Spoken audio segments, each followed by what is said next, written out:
Billionaire investor Tom Barrack oversees a real estate empire, but that doesn't make him a real estate bull. In fact, Barrack's current view on housing is downright bearish. He's the chairman of private equity firm Colony Capital, sat down with my colleague John. So he's making business in real estate, but he doesn't like it right now. Well, look, I mean, a lot of people are wondering about this market. He oversees a $30 billion empire of real estate, Betty, and the real estate collapse led to some high-profile missteps like the Xanadu shopping mall in Jersey, Station casinos in Vegas. So Barrack's been looking at other deals like buying Miramax, becoming a lender to the photographer Anna Leibovitz, and I asked him about this new strategy.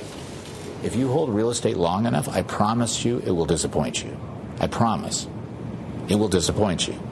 So people look at real estate as some sacred chalice. It's not. My job is to produce extraordinary returns for my investors. Can I do that solely in the real estate business today? I don't think so. I'm not as smart as most of my competitors, and I look at most of my competitors are absolutely not doing it.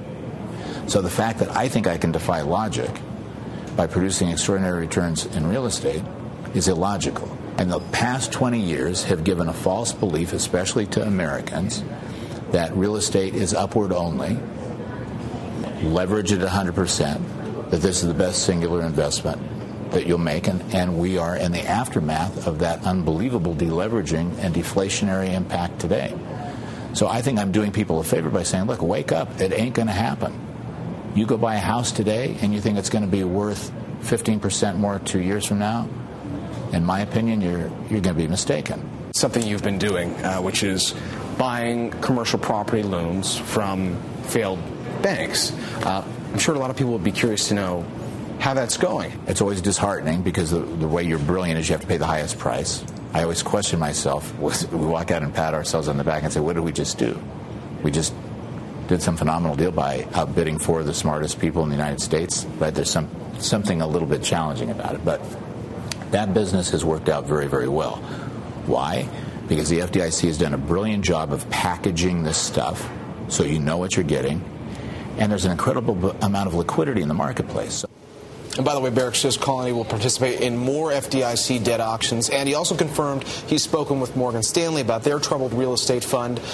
He would be one of the many interested participants in taking that off their hands if they're interested. Interesting, and many people don't know this because they don't associate his name with this, but he also owns the Neverland Ranch, Michael Jackson's estate. Yeah, the backstory is that Colony had been an advisor to Michael Jackson. It eventually took control of the Neverland Ranch. Now he's talking to some buyers hoping to do a deal for around $100 million.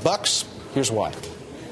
People who are interested in buying a Michael Jackson jacket, it's the same level of interest to a different kind of buyer, those who are interested in buying Michael Jackson's ranch. People said, are you going to turn it into Six Flags? Is it going to become Graceland? It'll be none of those things. It'll either be sold to an individual user or it'll have some philanthropic purpose that will carry on some of the work that Michael intended for this place to be.